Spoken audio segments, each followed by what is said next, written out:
Today, I want to bring you some encouragement. I recently had a dream, and God does talk to me through dreams. He talks to me through the Bible. He talks to me through songs. Sometimes it's you. Sometimes you share a word, right? There are lots and lots of ways that God is talking to us. Well, for me in this dream, and I've been sitting on it just a little bit because I wanted to know if it was okay to share or if it was a word just for me.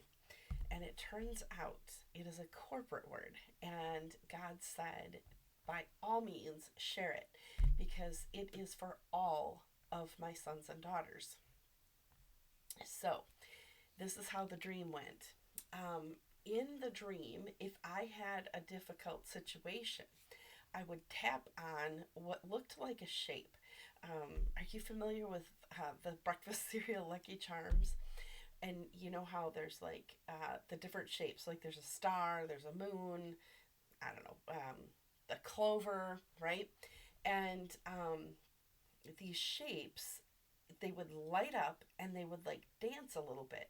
And I would tap on it and I would say, Lord, help me with this. This is really hard. I need help. And the problem would be solved. And then something else would come up and I didn't know what to do.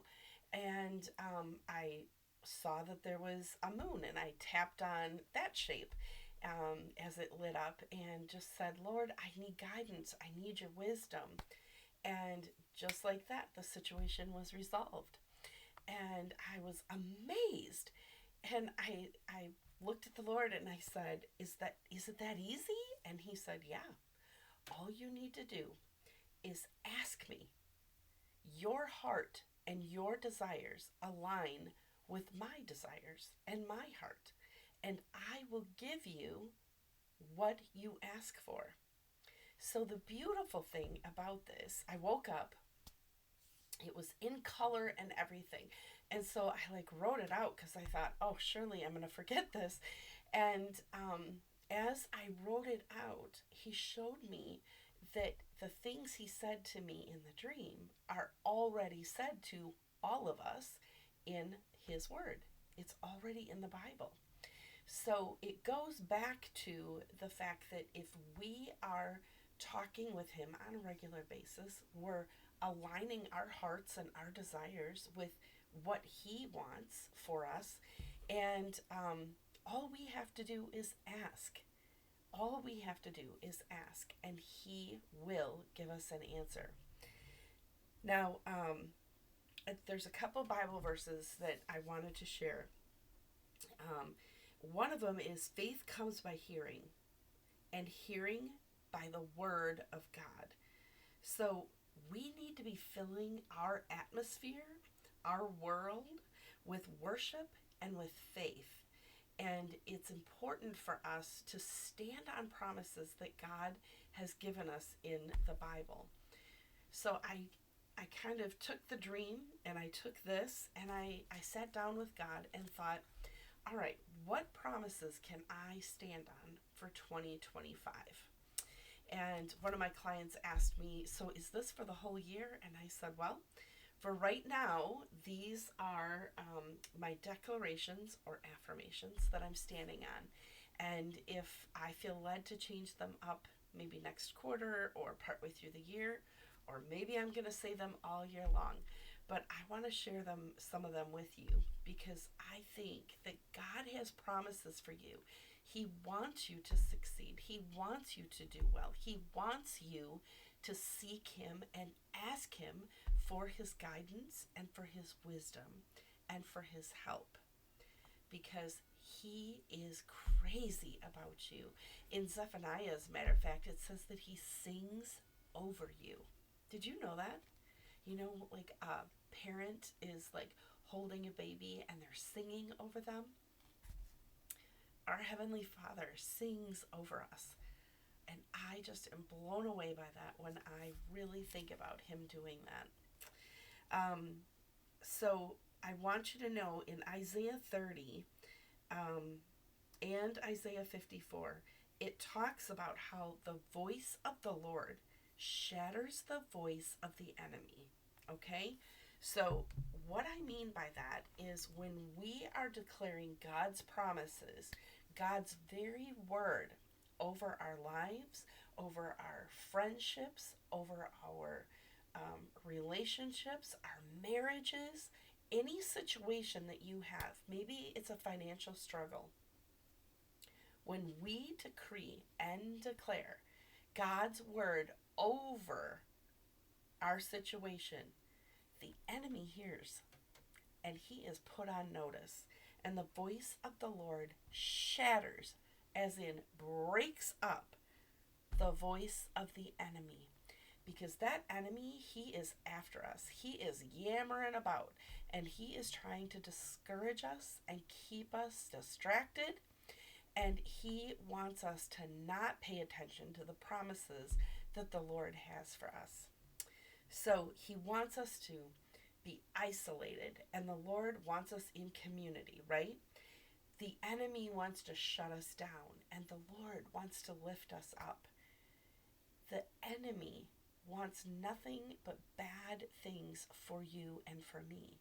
And therefore, we need to start our day with declarations, things that are truths.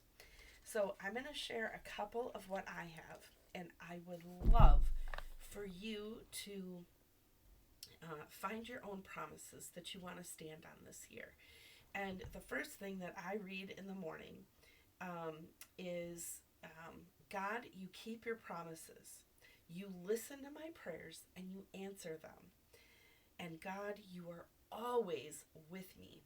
So I declare those promises to remind myself that he keeps his promises and he's always with me no matter what. Whether I'm going through good times or hard times, he's always there. All right, so this particular declaration, you can pull it from 1 Corinthians. You can pull it from Romans 12, Proverbs 27, Ephesians 4, Ezekiel 37, John 6, okay?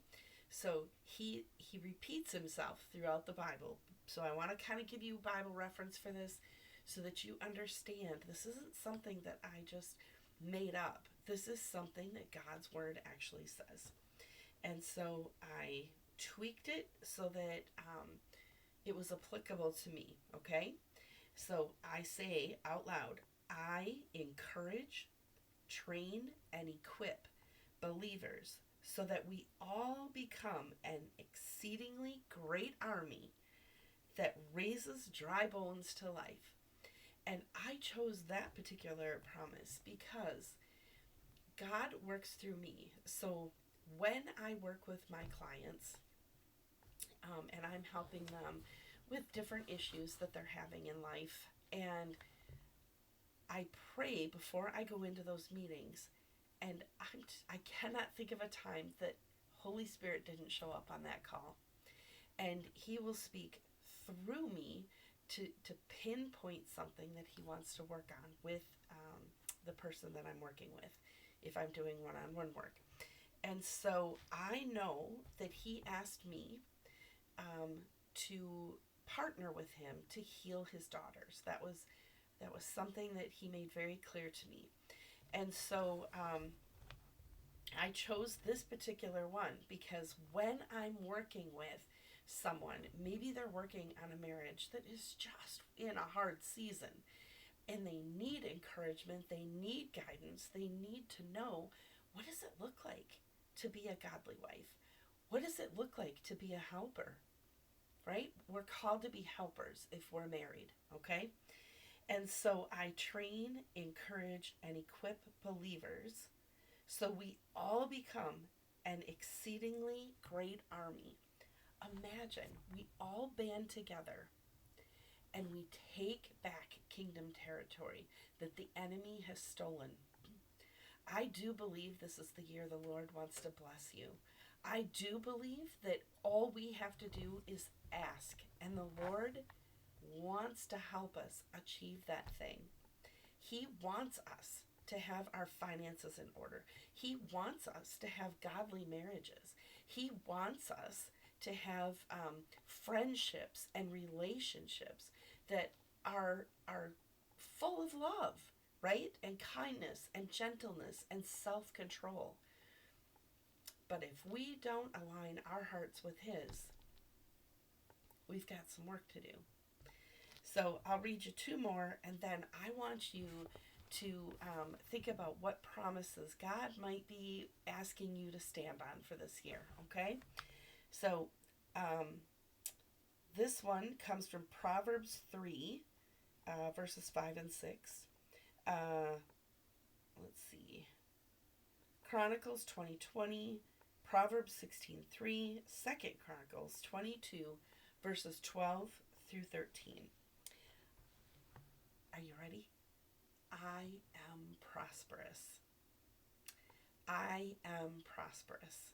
He mentions it multiple times in the Bible, and I'm grabbing hold of that promise. This one I love too. Maybe you want to do this one. We are blessed in our coming and blessed in our going. You can find that in Proverbs 3:33.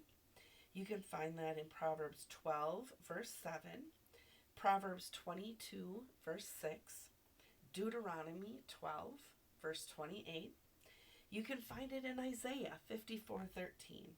You can find it in Psalm 112, verses 1 through 3, Psalm 128, 1 and 3. And if you are dealing with chronic illness, or it seems like we've had a lot of health stuff going on, I often say I do not partner with this illness. We are healed and protected by your wounds. By the wounds of Christ, we are healed. And I am declaring that over me, over my husband, over our family. So what are your promises going to be this year? I would love to know. And I'll even stand in agreement with you and go to the throne if you are brave enough to share with me some of the things that you are standing on for promises. So until next time, check in with the Word and see what promises God has for you. Love ya.